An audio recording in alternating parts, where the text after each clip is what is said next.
एक ही अरमान है, जिंदगी हो खुशनुमा, इस जगत के वास्ते हम बने अब रहनुमा।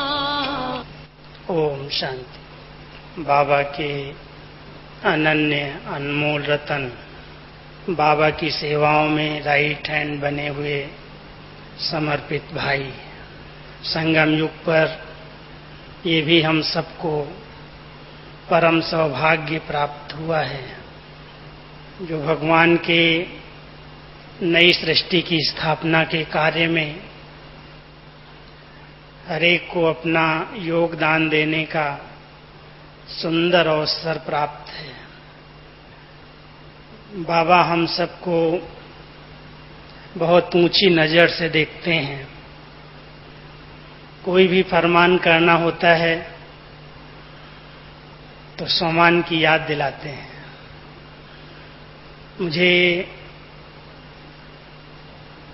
दादी प्रकाश मणि जी की बहुत सी विशेषताएं, बहुत से अनुभव साथ में रह करके हुए हैं, सुनाने का दिल करता है। क्योंकि दादी जी बहुत हुज्जत से, हक से आज्ञाएं करती थी, फरमान करती थी, और फरमान करने के पहले उसको बहुत ऊंचे सम्मान की स्मृति दिलाती थी। बाबा को भी हम देखते, आज भी बाबा ने कहा, बच्चे नंबर 1 फरमान है, देही अभिमानी बनो। कुछ भी हो, कितने भी माया के तूफान आए, कितनी भी बड़ी बड़ी बातें आ जाएं, लेकिन कर्म इंद्रियों से कभी कोई भूल नहीं करना, पाप नहीं करना। और माया तुम्हारा क्या कर सकती है, क्योंकि सर्व समर्थ स्वयं भगवान तुम्हारे साथ है। तो सम्मान याद दिलाया ना। इस सम्मान की स्मृति में अगर रहें कि हमने किसको अपना साथी बनाया है, कौन हमारे साथ कंबाइन रहता है, तो कोई भी बात कितनी भी बड़े रूप में सामना करने के लिए आए, वो सहज पार हो जाती है। बाबा के फरमान हम सबके कल्याण के लिए समय पर समय मिले हुए हैं। अमृत वेले से रात्रि तक बहुत से फरमान बाबा ने किए हैं। अगर आप लिस्ट निकालें तो मुरली से रोज कोई न कोई फरमान मिल जाता है। मैं कहता हूं 365 दिन की अगर मुरली आप लें तो 365 फरमान मिल जाएंगे। मैंने एक बार क्या किया, वरदान को चेंज करके फरमान लिखना शुरू कर दिया मुरली के नीचे। तो वरदान शब्द तो सबको बहुत प्रिय है और बहुत भावना से सभी सुनते हैं, लेकिन जब फरमान शब्द आने लगा तो विदेशी लोगों ने तुरंत कहा कि भाई ये शब्द बड़ा कड़ा है, इस शब्द को चेंज कर दो। फरमान माना आज्ञा, आर्डर। आर्डर को अगर कहीं मिस किया, कहीं नहीं पालन कर पाए, तो मिलिट्री के अंदर भी अगर आर्डर हो जाए और न कोई कर पाए तो शूट कर देते हैं। तो इसलिए उस समय 2 मास तक मुरली के नीचे फरमान चलाए और उसके बाद इतना लोगों के पत्र आने लगे कि भाई ये बंद करो। फरमान तो, वरदान तो बाबा का ठीक है, लेकिन फरमान पालन करना मेहनत है। इसमें कहीं कहीं डर लगता है, कुछ भी थोड़ा बहुत नीचे ऊपर हो गया तो पता नहीं कौन सी सजा मिल जाएगी। इसलिए दादी जी जब भी कोई सेवा लेती थी, एक बार की बात आप सबको शायद कभी सुनाई हो कि यहाँ पर उस समय स्टीम सिस्टम नहीं थी। मधुबन में शुरू में कोयले आते थे और वो भी बहुत दूर से, धनबाद, बिहार, छत्तीसगढ़, उस साइड से कोयले का ट्रक आता था। तो ट्रक के बाद एक भाई गया तो पूरी ट्रेन कोयले की बुक करके आ गया। और वो ट्रेन ऐसे समय पर यहाँ पर पहुंची जब मजदूर छुट्टी पर होते हैं। होली के दिन थे और राजस्थान में होली बहुत मनाते हैं, इसलिए कोई मजदूर होली के 8-10 दिन आगे पीछे नहीं आते। और यहाँ से रेलवे से बार बार नोटिस आया कि अगर 1-2 दिन में इसको खाली नहीं किया तो बहुत पेनल्टी पड़ेगी। तो दादी जी को आया कि इतना सारा पांडवों का दल, इतने सब भाई मधुबन में रहते हैं, तो कौन सी बड़ी बात है ट्रेन के कोयले खाली करना, अभी अभी खाली करवा देते। तो दादी कुछ नहीं बोली और क्लास के बीच में आई और कहती है, मैंने तो एक पवन पूत की कहानी सुनी है। पवन पूत, और हमारे पास इतने पवन पूत रहते हैं, इतने हनुमान हैं, इतने बाल ब्रह्मचारी हैं, इतनी महारथियों की, महावीरों की सेना है। अरे एक छोटा सा ट्रेन का डब्बा खाली करना क्या बड़ी बात है, चलो चलो हम सब चलते हैं। ऐसी ललकार की, ऐसा जोश भरा सबके अंदर, जो फटाफट सब तैयार हो गए और ट्रेन को फटाफट खाली किया और कुछ ही घंटों में उठा करके ट्रक से ऊपर लेके चले गए। ऑर्डर था, फरमान था कि कोयले की ट्रक खाली करनी है, लेकिन उसके पहले खूब समान स्मृति में दिलाया। और समान स्मृति भी दिलाने के कारण सबको इतना जोश आ गया। वैसे भी हमारे यादगार शास्त्रों में भी ये कहानी है कि जब लंका में हनुमान को भेजना था तो इतना समुद्र कौन पार करेगा। तो कहते हैं जामवंत ने हनुमान को अपने समान की स्मृति दिलाई कि तुम कौन थे, तुम्हारे पूर्वज कौन थे, बहुत उनकी विशेषताएं वर्णन की। तो उसके अंदर जोश आ गया और छलांग लगाई, एक ही छलांग में समुद्र पार कर गया। तो ये हनुमान का दल, हनुमान की सेना कितनी महान है, कितनी बलवान है। लेकिन कोई भी असंभव कार्य संभव तभी होता जब उसको समान की स्मृति आ जाए। तो कोई भी कार्य मैंने देखा, जितने बड़े बड़े कार्य हुए, चाहे ओम शांति भवन बनाना था, मजदूर नहीं थे, मिस्त्री कोई ऐसे नहीं थे, कोई आर्किटेक्ट इंजीनियर नहीं थे, और दादी जी इतना पांडवों में जोश भरती, रोज नया नया सामान याद दिलाती और खुद जाके खड़ी होकर के कहती चलो पहाड़ उठाएंगे, मिट्टी उठाएंगे, कैंची चढ़ाएंगे। 1 साल में इतना बड़ा ओम शांति भवन बना दिया। तो कहने का भाव है कि कोई भी फरमान बाबा ने जो हम सबको याद दिलाए हैं, उसके पीछे सामान बहुत काम करते हैं। कितने फरमान हैं उसकी लिस्ट देखेंगे तो मैं आज सोच रहा था, मुझे जब से टॉपिक मिली, पहले भी मैंने इस पर क्लास कराए हैं, तो एक बहुत अच्छे फरमान की लिस्ट सामने आई। लेकिन उसके पहले मैं आपके आगे कुछ समान स्मृति में दिलाना चाहता हूं, क्योंकि समान सबसे पहला फरमान ही बाबा का ये है कि बच्चे अपने समान में रहो। मुझे बाबा ने इतनी ऊंची जीवन दी है, इतनी श्रेष्ठ जीवन दी है, सर्व बंधनों से मुक्त किया है, सर्व झंझटों से छुड़ाया है। मैं समझता हूं ऐसी बेफिक्र बादशाही की जीवन जिसमें कोई भी प्रकार का गम नहीं, कोई चिंता नहीं, क्योंकि हमारा पालनहार स्वयं बाबा है। और अरमान कितना बड़ा है, क्या आज अरमान रखा, आप तो सबके पूर्वज हो, आपकी वंशावली कितनी बड़ी है, ग्रेट ग्रेट ग्रैंडफादर की सारी वंशावली, उसकी पालना करने के लिए आप पूर्वज निमित्त हो। बाबा का अरमान कितना है, केवल एक छोटे से परिवार की पालना करना आज लोगों के लिए कितनी बड़ी बात है। और बाबा हम सब पर ये अरमान रखता है, बाबा की ये इच्छा है कि मेरे बच्चे सारे विश्व की पालना करें, अपने श्रेष्ठ वृत्तियों से, अपने शुद्ध संकल्पों से, अपने अच्छे वाइब्रेशन से। बाबा के अरमान अगर आप थोड़ा सा चेक करो, कितने ऊंचे ऊंचे अरमान अपने बच्चों से रखे हैं। और कौन हैं ये सब बच्चे, अगर देखा जाए कितने साधारण लोग, जिनके पास कोई भी पढ़ाई लिखाई, विद्वता, डिग्री, कोई भी प्रकार की पोजीशन नहीं है, बाबा ने उनमें इतनी उम्मीदें रखी हैं, इतनी आशाएं रखी हैं और अरमान रखता है कि ये विश्व परिवर्तक हैं, ये विश्व के आधार मूर्त हैं, ये उद्धार मूर्त हैं, यही विश्व कल्याण करने वाले विश्व कल्याणकारी मेरे बच्चे हैं। तो रहता इतना नशा सबको कि सिर्फ आपको एक ड्यूटी मिली है, एक कोई सेवा मिल गई है, कोई को भंडारे की सेवा है, भोजन बना रहा है, कोई झाड़ू लगा रहा है, कोई सेवा कर रहा है। स्थूल सेवाएं अधिकतर पांडवों को मिलती हैं, और पांडवों को जब स्थूल सेवाएं मिलती हैं तो कभी कभी सम्मान थोड़ा डाउन होने लगता है कि बहनों को तो लेक्चर करना है, वो तो भाषण करती हैं, उनको तो सीट मिली है, और हमको तो यही सेवा करनी, सदा दरी बिछानी है, माई की संभालना है, यही करना है। बहुत सारी संकल्प आ सकते हैं, कोई को ना आते हो तो बहुत अच्छी बात है, क्योंकि हम लोग भी जब समर्पित हुए तो बाबा ने ड्रामानुसार धीरे धीरे चांस दिए हैं, लेकिन सब प्रकार की स्थूल सेवाएं ही करने को मिली। और 11 साल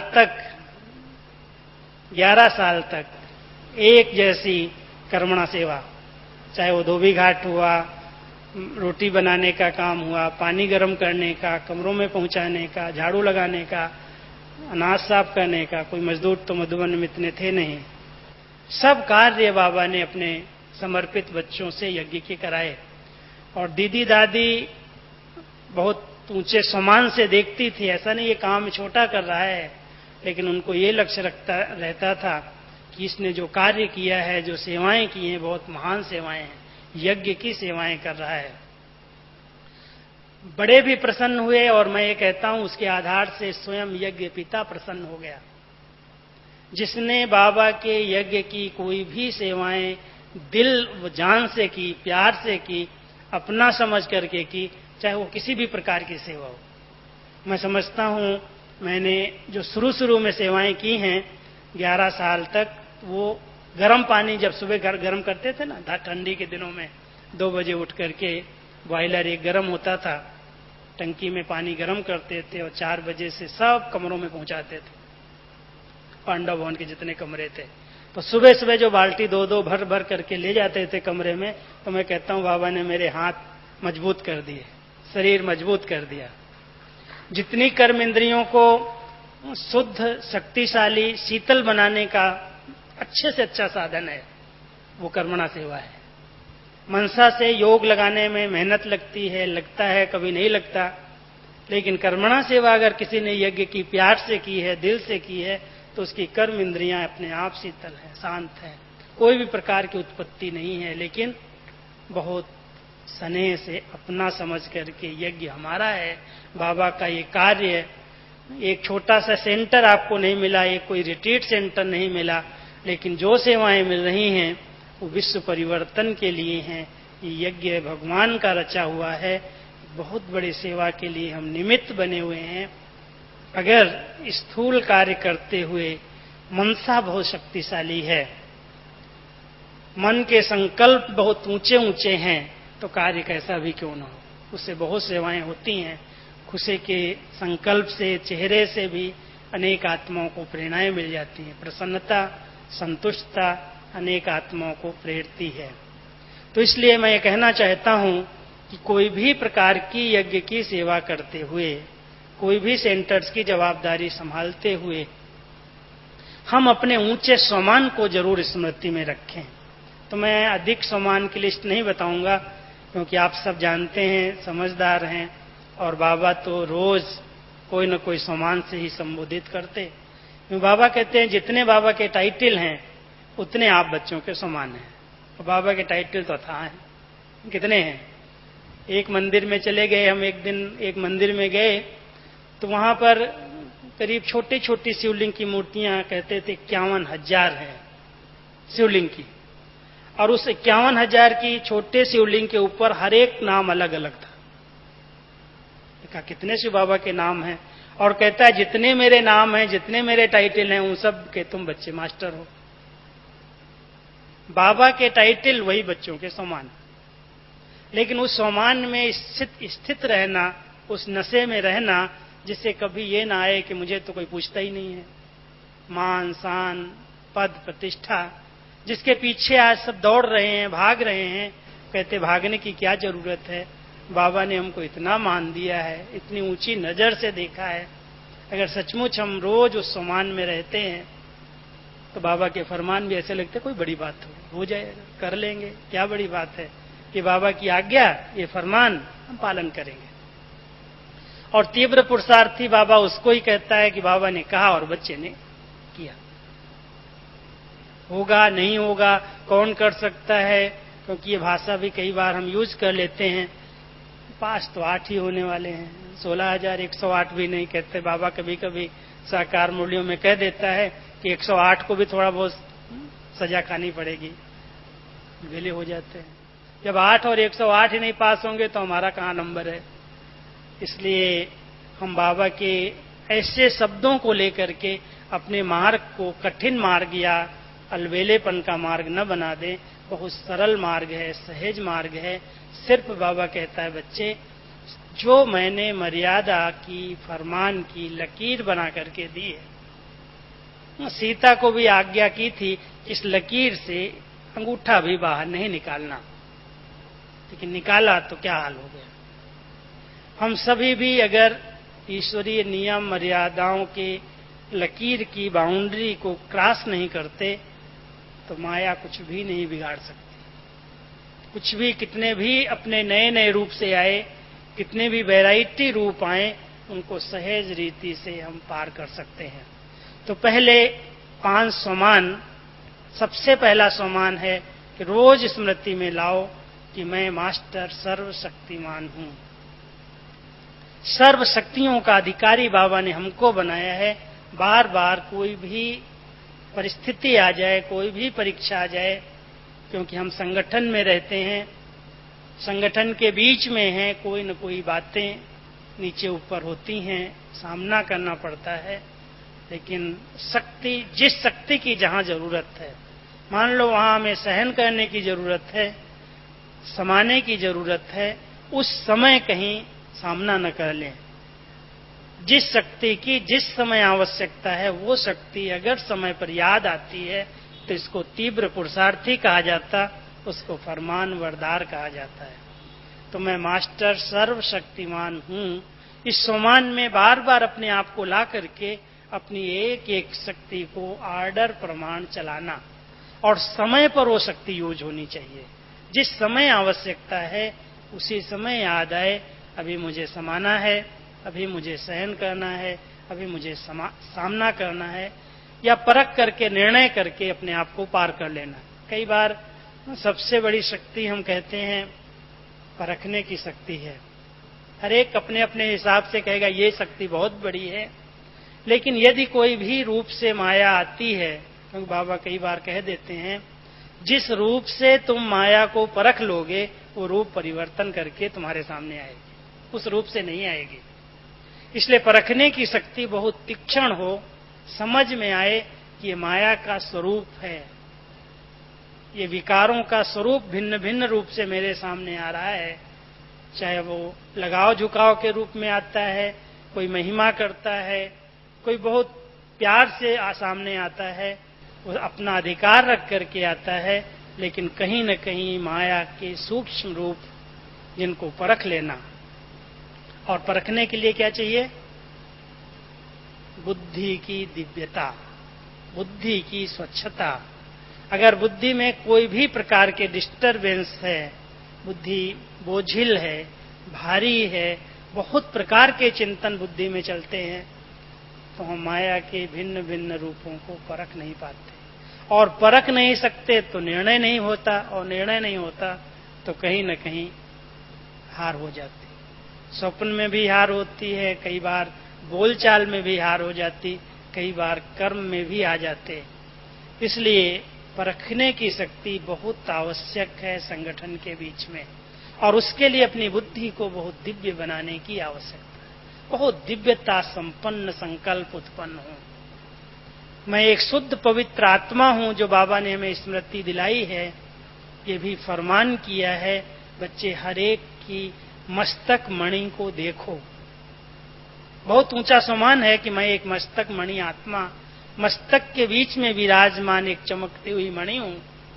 और यदि आप हम सब, और विशेष करके युवा काल के अंदर कुमार लोग अगर ये अभ्यास करें, बाबा ने एक मुरली बहुत अच्छी चलाई है, आप सभी पूरी भट्टियों की मुरली अगर स्टडी करेंगे तो कुमारों के संगठन में विशेष प्रेरणा दी है कि जब कभी किसी से बात करते हो, किसी को देखते हो, तो मस्तक के बीच में चमकती हुई मणि को देखो। इस सांप को देखोगे तो वो डसेगा। इसलिए आत्मा मणि है और मैं आत्मा मणि, इस मणि पर दृष्टि दे रही हूं, मणि को देख रही हूं, मणि को देख करके बात करो। तो ये एक सोमान है और इस सोमान के आधार से इस फरमान को हम बहुत सहज रीति से पालन कर सकते हैं कि मैं मस्तक मणि, इस मस्तक के बीच में आत्मा को देख रही हूं। इसलिए जो बाबा का फरमान है, बच्चे दैहिक दृष्टि से नहीं देखो, देही अभिमानी रहने का अभ्यास करो, आत्मा को देख करके बात करो, आपकी दृष्टि पवित्र हो, वृत्तियां भाई भाई की हों। ये फरमान है। अब ये दृष्टि पवित्र हो, इसकी कंप्लेन कितनी है?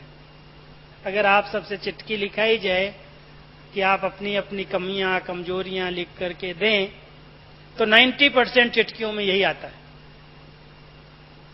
क्या करें, संगठन में रहते हैं, बहनों के बीच में रहते हैं, समाज के बीच में रहते हैं, ऐसी सेवाएं हैं, ऐसी नौकरी है, ऐसी जॉब है जहां पर कहीं न कहीं वृत्ति चंचल होती है, दृष्टि खराब हो जाती है। और उसका मूल कारण है मैंने आत्मिक स्थिति का, इस देह से डिटैच होने का गहरा अभ्यास नहीं किया। साधारण रूप से योग कर रहे हैं, लेकिन जो बार बार बाबा अभ्यास कराता, बच्चे अपने को आत्मा निश्चय करके मुझे याद करो, इस देह से डिटैच होने का अभ्यास करो। ये कर्मेंद्रियां मुर्दा हैं, तुम आत्मा एक चैतन्य शक्ति हो। बहुत स्थिर स्मृति से, अपने सोमान की स्मृति में स्थित होकर के अपने मस्तक के बीच में रहने का अभ्यास करो, इस देह भान को भूलने का अभ्यास करो। ये तपस्या है, ये मेहनत है।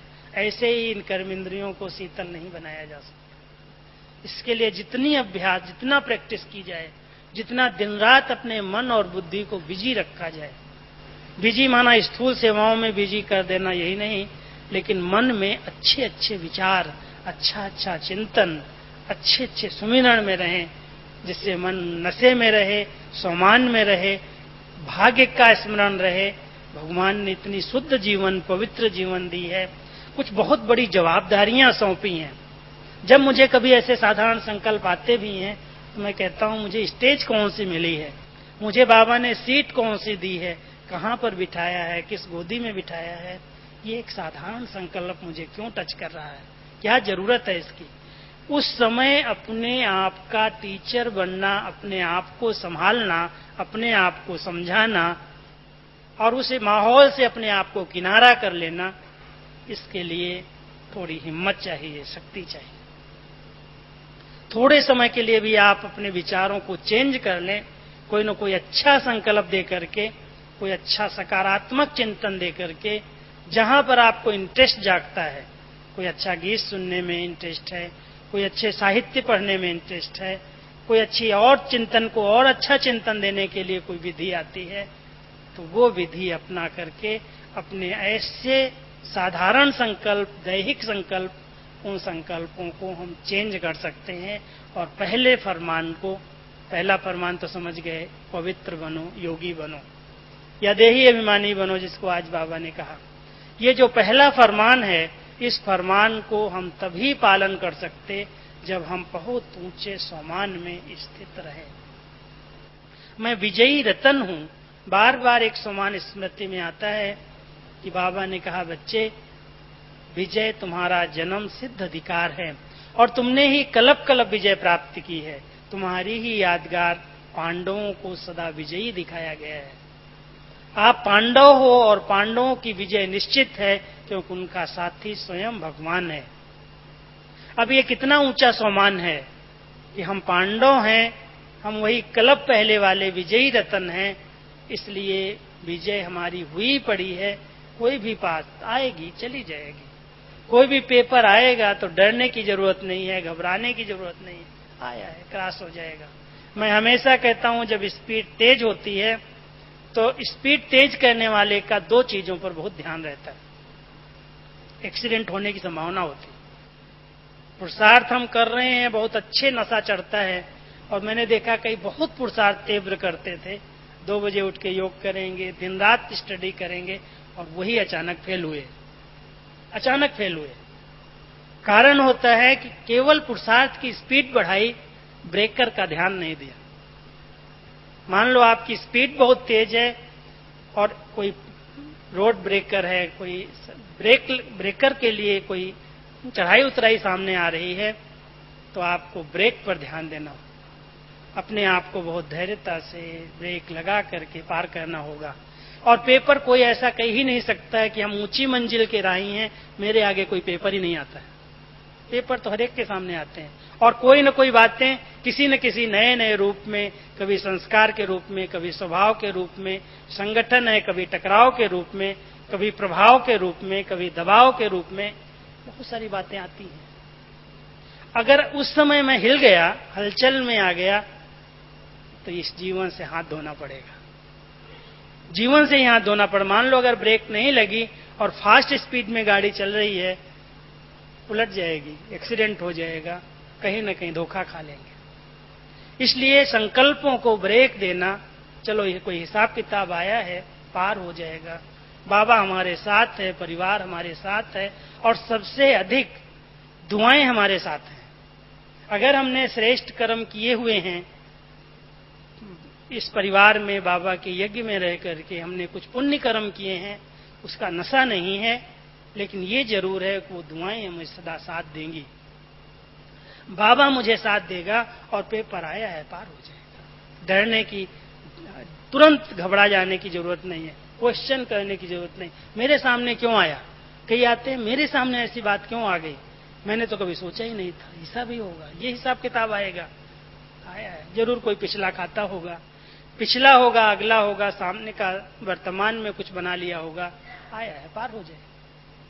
इसलिए फरमान उल्लंघन न हो जाए, ध्यान रखो बाबा का फरमान है। बच्चे, कुछ भी नीचे ऊपर होता है, तो सबसे बड़ा सम्मान फरमान का मैं ये याद करता हूं कि बाबा ने कहा, बच्चे कुछ भी दिन में सारे दिन में बीत गया, अच्छा हुआ या बुरा हुआ, रात को कम से कम हल्का तो हो जाओ, बाबा को सुना तो दो। बाबा को सुना करके लाइट हो करके, बाबा ये जो हो गया वो आपको समर्पित मैं करता हूं, कल से नहीं होगा, एक संकल्प ले लो, जो हो गया उसको बीती को बिंदी लगा दो। ये फरमान है ना बाबा का कि लाइट ड्रेस पहनो और रात को रोज सुना करके हल्के हो करके फिर सवेरा जब शुरू करो तो नया दिन प्रारंभ कर रहा हूं। मैं अवतरित हुई आत्मा नया पार्ट बजाने के लिए आई हूं। अमृत बेले उठते ही ये संकल्प आए कि मैंने आज के लिए इस श्रेष्ठ कर्म करने के लिए इस शरीर में प्रवेश किया है। ये दिन आज के लिए मुझे मिला है और आज अच्छे से अच्छा दिन बीते, इसलिए मैं सदा बाबा को साथी बना करके रहूंगा। ये कितना अच्छा फरमान है बाबा का कि बच्चे आंख खुलते ही अपने आप को स्मृति में रखो, मैं बाबा का एक अवतरित बच्चा इस सृष्टि मंच पर नई दुनिया की स्थापना के लिए अवतरित हुआ हूं। मैंने अवतार लिया है। अवतार केवल श्रेष्ठ कर्म करने के लिए आता है।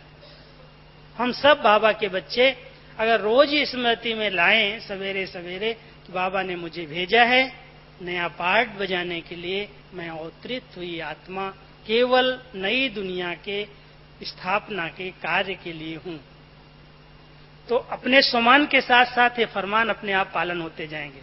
अवतरित हुई हूं, अवतार हूं, एक बहुत बड़ा सम्मान है और श्रेष्ठ कर्म करने का फरमान है, तो स्वतः ही फरमान को हम पालन कर सकते हैं।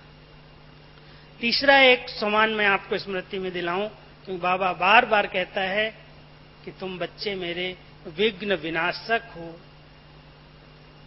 विद्यापति हो। विघ्न विनाशक वही बना जो विद्यापति है, नॉलेज फुल। जिसके अंदर फुल नॉलेज है वो विघ्न विनाशक है। फुल नॉलेज में क्या आता है? पास्ट, प्रेजेंट, फ्यूचर, तीनों कालों की नॉलेज बाबा ने दी है।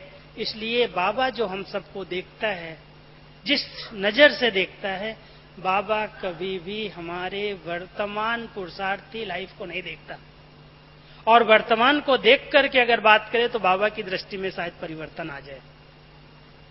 बाबा हमारे को जब देखता है तो देखता है कि बच्चा तो कल्प कल्प का विजयी है, इसी ने विजय प्राप्त की थी, इसी को मैंने ऐसा बनाया था, और ये चलो कोई बात आई है, कोई युद्ध आया है, कोई हिसाब किताब आया, पार हो जाएगा। तीनों कालों को देख करके नॉलेज फुल बन करके हमको दृष्टि देता है, शक्ति देता है, सकाश देता है, मदद करता है और पार करा देता है। हम बच्चे साधारण रूप में अपने वर्तमान को देखते, मेरे आगे इतने संस्कार हैं, मेरे साथ बहुत गलत कर्म किए हुए हैं, बार बार ये तूफान आ जाता, बार बार ये बात आ जाती, मैं तो विजयी बन ही नहीं सकता हूं। कई लोग इतना निराश हो जाते हैं, जो मैं कहता हूं ये दो बीमारियां जो है ना बहुत फास्ट गति से फैल रही हैं, एक निराशा की और एक कैंसर की, एक दिल की, हार्ट की, और दूसरी कैंसर की। हार्ट की बीमारी निराशा की बीमारी है। जब एकदम कोई आत्मा दिल शिकस्त हो जाती, एकदम अपने लाइफ से ही तंग हो जाती, कहती क्या जीवन है, क्या पार्ट है, मेरा तो कोई भाग्य ही नहीं, जैसे एकदम निराश होकर के अपने आप को हताश कर लेती, और हताश होते ही जैसे हार्ट की बीमारी आर्टरी ब्लॉक के बाद होती, कोई आर्टरीज रुक गई, ब्लॉक हो गया, ब्लॉकेज, तो हार्ट की बीमारी, दिल का दौरा पड़ जाएगा। ऐसे ही अगर इस ब्राह्मण जीवन में किसी का उमंग उत्साह कम हो गया, समान भूल गया, उमंग उत्साह कम हो गया, माना उसका उमंग उत्साह खत्म, सेवाएं नहीं करेगा, कहेगा हमको तो अकेला अच्छा लगता है, एकांत अच्छी लगती है, मुझे शांति बड़ी अच्छी लगती, मुझे योग बड़ा अच्छा लगता है, छोड़ो सेवाएं, सेवाओं में तो रोज खिटखिट है, रोज समस्याएं हैं, रोज बातें आती। बाबा ये तो बातें तो आएंगी ना, संगठन है, परिवार है, इतने बड़े फील्ड में निकले हो, तो क्या युद्ध के मैदान में या खेल के मैदान में कोई खिलाड़ी कहे मेरे सामने बॉल आए ही नहीं? ऐसा कौन सा खिलाड़ी कहेगा मेरे सामने बॉल ही ना आए, मुझे मारना ही न पड़े, कहीं मेरे पैर को न लग जाए? बॉल तो आएगा ही। अगर खेल के मैदान में, युद्ध के मैदान में हम आए हैं तो युद्ध न हो ऐसा नहीं हो सकता है, बातें आएंगी, खेल है। लेकिन हमारा लक्ष्य क्या है कि मुझे तो विजयी बनना है, कारण नहीं है। लेकिन बाबा कहता बच्चे जो कारण है, आप सभी एक बार कारण अपने अपने नोट कर लो। मेरा उमंग उत्साह अगर डाउन हुआ या हो जाता है, निराशा आती है, उदासी आती है, हताशा आती है, या कभी कभी अभिमान आ जाता है कि मेरे सिवाय कोई नहीं, ये कैंसर की बीमारी, वहम की, अनुमान की या मैंपन की, वो कैंसर की बीमारी। अगर कोई भी प्रकार की बीमारी है, कोई कारण है, तो क्या बाबा ने उस कारण का निवारण नहीं बताया है? ऐसा कोई कारण नहीं है जो मुझसे आप पूछें कि ये कारण है, मैं क्या करूं? है कोई ऐसा कारण जो बाबा ने बताया न हो कि बच्चे ये कारण है तो इसका ये निवारण है? कितने भी कारण हों, लेकिन मुझ आत्मा को बाबा ने कहा है बच्चे तुम्हें निवारण स्वरूप बनना है, तुम्हें कारण नहीं समझाने बताने हैं। कारण तो बहुत हैं, रहेंगे, होंगे, लेकिन इसका निवारण क्या है? जब भी कोई दादी की बात हम लेके जाते थे कि दादी ये कारण है, ये कारण है, ये ऐसा हुआ, ऐसा हो रहा, कहती अच्छा इसका हल क्या है? कोई है कि नहीं है?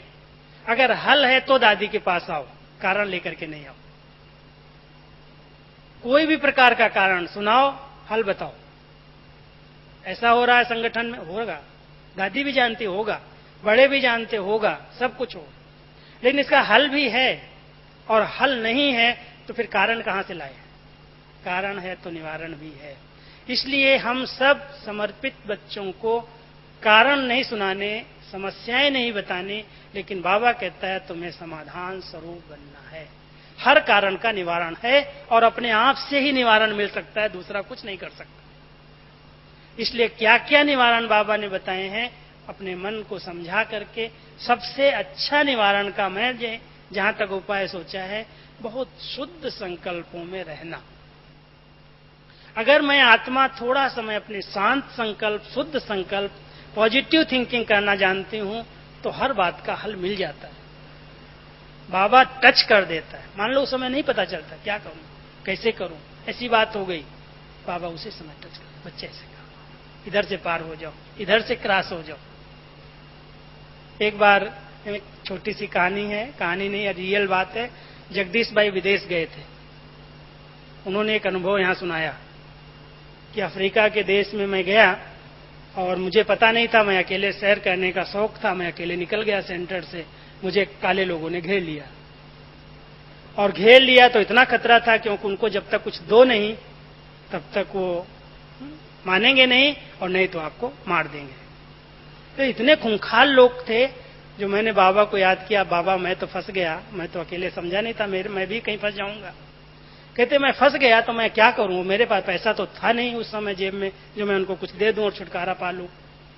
और उन्होंने ऐसा घेरा कि कहां से आया है, क्या है तेरे पास, हम निकाल दे अभी। तो जगदीश भाई ने बड़ा रमणीकता से उसको कहा कि मैं भारत से आया हूं, इंडिया से आया हूं, और मुझे इंडियन डांस बड़ा अच्छा आता है। बोला अच्छा इंडियन डांस आता है? तो कहते हैं जगदीश भाई कहते हैं मैंने इतना अच्छा डांस करना उनके आगे शुरू किया, कैसे बाबा ने टच किया पता नहीं, तो सब मग्न हो गए और सब नाचने लगे। और जब सब नाचने लगे तो मैं भाग गया चुपचाप।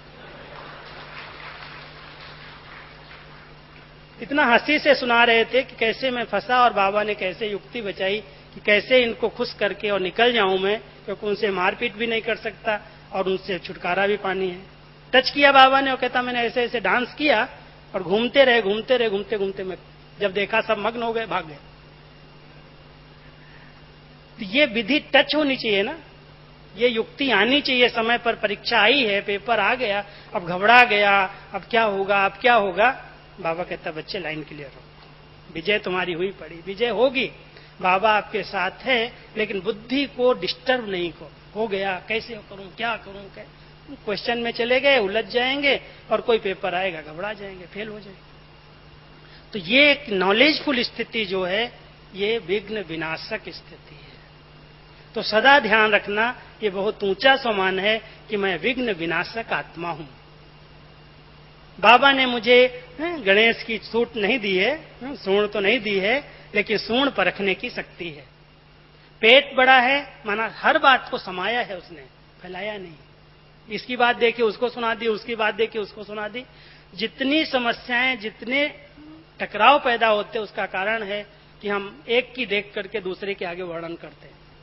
और बाबा कहता बच्चे ये धूतीपना ठीक नहीं है, ये पर चिंतन पतन की जड़ है। हमें फरमान किया है बच्चे स्वचिंतन करना, पर चिंतन नहीं करना। कितने फरमान सुनते हैं हम, रोज बाबा की मुरली में फरमान आ जाता झरमुई जगमुई मत करो, इससे पतन होगा।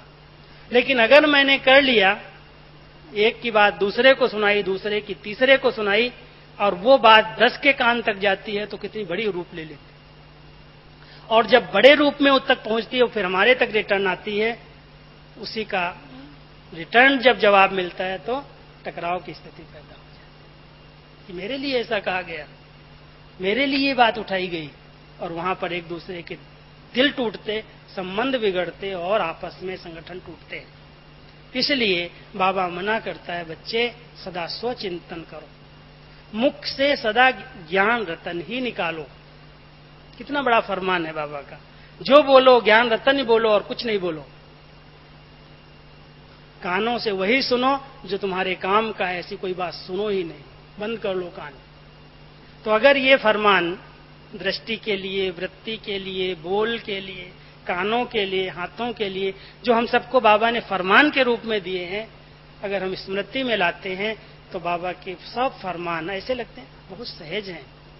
लेकिन बीच बीच में अलबेलापन, बीच बीच में अपने सम्मान की विस्मृति कुछ न कुछ अवज्ञाएं करा देती है, और उस समय फरमान रह जाता है, संतुष्टता का अनुभव नहीं होता। इच्छा रह जाती कि बाबा मेरे से ये चाहता है, मैंने तो उसका रिटर्न किया ही। बाबा के अरमान वहां पूरे नहीं होते। तो मैं ये कहता हूं बाबा ने हमारे सब अरमान पूरे कर दिए। ऐसा कोई भी अरमान नहीं रहा इस जीवन में। वैसे गायन करते हैं कि अप्राप्त नहीं कोई वस्तु देवताओं के खजाने में। लेकिन अगर मेरे से कोई पूछता है, आपसे भी कई ऐसे भाई होंगे जो कह सकते हैं कि सचमुच इस जीवन के अंदर किसी भी चीज की अप्राप्ति नहीं है, सब प्राप्तियां बाबा ने हम सबको कराई है। एक एक बच्चा सर्व प्राप्तियों से संपन्न है, और अगर स्थूल में कोई अप्राप्ति लगती भी है तो सूक्ष्म में अगर ज्ञान धन है उसके पास, जो आज बाबा ने कहा जिसके पास ज्ञान धन है वो सबसे ज्यादा धनवान है, सबसे बड़ा संपत्तिवान है। अगर उसने ज्ञान का अच्छा चिंतन किया है, मुझे कभी कभी कोई कोई कह देते हैं, एक भाई ने मेरे को किसी जगह परिचय देते हुए कहा, राजू भाई आप तो कुबेर के खजाने के मालिक हो, आप ही शायद कुबेर हो। हमने कहा सचमुच बाबा ने मुझे कुबेर बनाया है। जितना ज्ञान है दादियों के द्वारा मिला, बाबा के द्वारा मिला, जिसके द्वारा मिला, वो सारा खजाना बाबा ने मुझे दे दिया। जितना दिया, चाहे वो कराची का था चाहे यहाँ का है, जितना है सब बाबा ने मुझे पढ़ने को दिया, सब चिंतन करने के लिए दिया। इसलिए सबसे बड़ा धनवान बाबा ने बनाया। और मैं हमेशा ये लक्ष्य रखता हूं कि मैं ज्ञान धन का ही चिंतन करूं और ज्ञान ही सबके आगे वर्णन करूं। इतना संपत्तिवान बनाया, फिर किस चीज की अप्राप्ति है? कौन सी चीज कमी रखी? और स्थूल धन, स्थूल चीजें, स्थूल साधन, जो आवश्यकताएं, बाबा की एक शर्त है, मैं इच्छाएं पूरी नहीं कर सकता। इच्छाएं तो एक के बाद एक जन्म लेती, लेकिन यदि कोई आवश्यकता है तो आज के इस लाइफ में मेरा अनुभव है, शुरू से जब से मैं सरेंडर हुआ हूं, 40-41 साल हो गए मधुबन में रहते हुए, कभी डिमांड नहीं की ये मुझे चाहिए, लेकिन जितनी आवश्यकताएं वो सब मेरे पास पूरी है। डिपार्टमेंट के अंदर भी, स्थूल रूप में भी कोई चीज की कमी नहीं रखी। मांगा नहीं है, मांगने से मरना भला। लक्ष्य रखा है, बाबा अपने आप सब देगा। आवश्यकता है तो आएगा। श्रेष्ठ संकल्प है, शुद्ध संकल्प है, मांगने की कोई आवश्यकता नहीं। इसलिए हम जैसा संपत्तिवान संसार में कोई भी नहीं है। इसलिए कभी इच्छा नहीं रखो ये चीज मुझे मिल जाए। जितने में है सबसे बड़ा धन ज्ञान धन है, दूसरा गुणों का धन है, तीसरा शक्तियों का धन है। ज्ञान का चिंतन करना, गुणों का चिंतन करना, और जिसके पास ज्ञान धन है, गुणों का धन है, शक्तियों का धन है, स्थूल में सब प्राप्तियां उसकी अपने आप हो जाती है। संपन्नता का अनुभव हो। बाबा का ये अरमान है कि मेरा एक एक बच्चा संपन्न स्वरूप में हो, तब संपूर्ण बनेगा। पहले संपन्न बने। संपन्नता ही संतुष्टता का आधार है। मैं संतुष्ट हूं कह देते हैं हम सभी, लेकिन क्या मैं हर प्रकार से अपने आप को संपन्न बनाया है, या खाली खाली है कुछ नहीं और कहते हम तो संतुष्ट हैं? लेकिन संपन्नता ही संतुष्टता का आधार है। इसलिए बाबा के अरमान है कि मेरे एक एक बच्चे की चलन से, एक एक बच्चे के चेहरे से बाबा दिखाई दे, बाबा प्रत्यक्ष हो, ऐसा बाबा अरमान रखता है। ये मेरे बच्चे हर एक के दिल को जोड़ने वाले ब्रिज बने। मैं एक अरमान ये देखता हूं, बाबा ये चाहता है कि मेरे बच्चे ब्रिज का काम करें, ये बैरियर का काम न करें, किसी के मार्ग में रुकावट न बन जाएं, लेकिन एक दूसरे को सहारा दे करके, साथ दे करके, निर्बल को भी बल दे करके, कमजोर को भी पांव दे करके ये चलना सिखा दें, पाल ले जाएं। ये बाबा के अरमान है। अब बाबा के इन अरमानों को अगर हम सब चिंतन में लाएं, क्या क्या बाबा ने मेरे में अरमान रखे। बच्चे लवफुल बनो, ला मेकर बनो, ला ब्रेकर नहीं बनना। जो कर्म मैं करूंगा मुझे देख सब करेंगे। अगर बाबा के इस फरमान को थोड़ा सा सामने ले आए कि बच्चे एक एक कर्म पर ध्यान दो, और कर्म पर नहीं, इस समय की आवश्यकता है अपनी वृत्तियों पर भी ध्यान दो, क्योंकि जैसी वृत्तियां हैं वैसा वायुमंडल बन रहा है। और जिस स्थान पर हमें बाबा ने बिठाया है उस स्थान के वायुमंडल को शक्तिशाली बनाना ये मेरा कर्तव्य है, ये मेरी जवाबदारी है। और उसके लिए मुझे अच्छी अच्छी वृत्तियां, अच्छे संकल्पों में, अच्छे शुद्ध विचारों में रमण करना है, अच्छे चिंतन में रहना है। तो जितना मैं आत्मा बाबा के इस फरमान को पालन करती हूं, मुझे अच्छे चिंतन में रहना है, तो बाबा का अरमान पूरा होता है। बच्चों की दृष्टि से, बच्चों की वृत्तियों से, हमारे हर वाइब्रेशन से लोगों को लगता है कि आप तो अलौकिक लोग हो, आप साधारण नहीं हो। साधारणता उन्हें महसूस नहीं होती। तो हम सब साधारण नहीं हैं। बाबा ने हमारे में उम्मीदें जो रखी हैं, हम बाबा की एक एक उम्मीद को सामने रखें, बाबा की आशाओं को सामने रखें और उनको पूरा करते चलें, तो इसको कहेंगे तीव्र पुरुषार्थ। तो मैं 5 सम्मान में एक मास्टर सर्वशक्तिमान का सम्मान, दूसरा विजयी रतन का समान, तीसरा विघ्न विनाशक का समान, चौथा पवन पूत का समान, और पांचवा केवल ओनली मैं गॉडली सर्विस के लिए हूं। कोई भी नौकरी कर रहे हैं, कोई भी, यहां पर बहुत से भाई हैं जो आज समर्पित भट्टी में बैठे हैं, मैं जानता हूं कई जॉब करते हैं, हर एक सेंटर पर नहीं रहते। अगर हर एक सेवा केंद्र, जो सेवाएं आप कर रहे हो, चाहे वो छोटी सेवा है, चाहे कर्मणा सेवा है, चाहे वाचा सेवा है, चाहे नौकरी की बात है, कुछ भी कर रहे हो, मैं केवल खुदा की खिदमत के लिए हूं। समर्पित माना केवल खुदाई खिदमतगार। बाबा ने मुझे रखा है और जो तन मन धन, जो मेरा पर्सनल कमाई है, साधन है, चीजें हैं, वो सब बाबा की हैं। ये केवल ईश्वरीय सेवा के लिए है, दूसरे कार्य में नहीं यूज हो सकती, तब कहेंगे समर्पित। नहीं तो मैं समर्पित हूं, क्या करूं, मुझे तो ये लौकिक जवाबदारी है, मुझे यहां देना पड़ता, मुझे यहां देना पड़ता। बाबा कहता फिर समर्पित की लिस्ट में क्यों आए हो? हम अगर समर्पित की लिस्ट में आ गए, बाबा ने मुझे अपने इस ग्रुप में बुला लिया, तो ये सबसे बड़ा एक सम्मान स्मृति में रखना कि मैं खुदाई खिदमतगार हूं। और इन पांचों सम्मानों के इस आधार से आप बहुत अच्छी तरह से बाबा के एक एक फरमान को पूरा करके चल सकेंगे। मैं एक दो अरमान बाबा के और सुना देता हूं। बाबा का अरमान है कि मेरा एक एक बच्चा राजा बच्चा बने, स्वराज्य अधिकारी बने। अभी 3 दिन पहले सोमवार को अव्यक्त मुरली सुनी होगी, जिसमें बाबा ने 3 बातें कही, अधिकारी, परोपकारी और सत्कारी।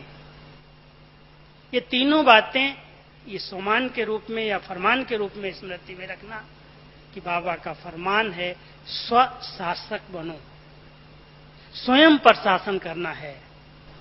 मेरे को अपनी एक एक कर्मेंद्री पर शासन करना है, मन और बुद्धि पर शासन करना है, मुझे पर शासक नहीं बनना है, दूसरे पर शासन नहीं करना है, आर्डर नहीं चलाना, मुझे अपने पर शासन करना है।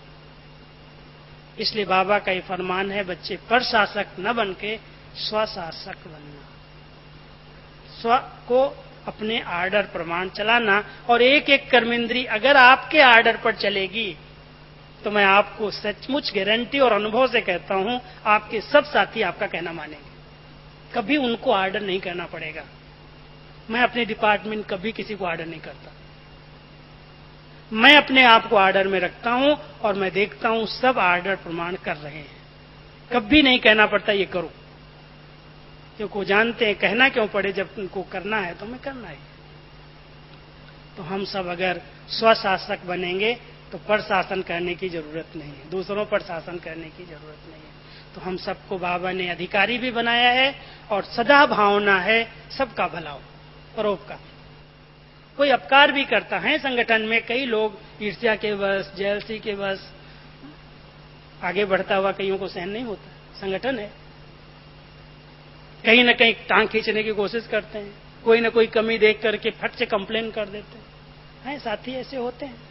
ठीक है, डरने की क्या बात।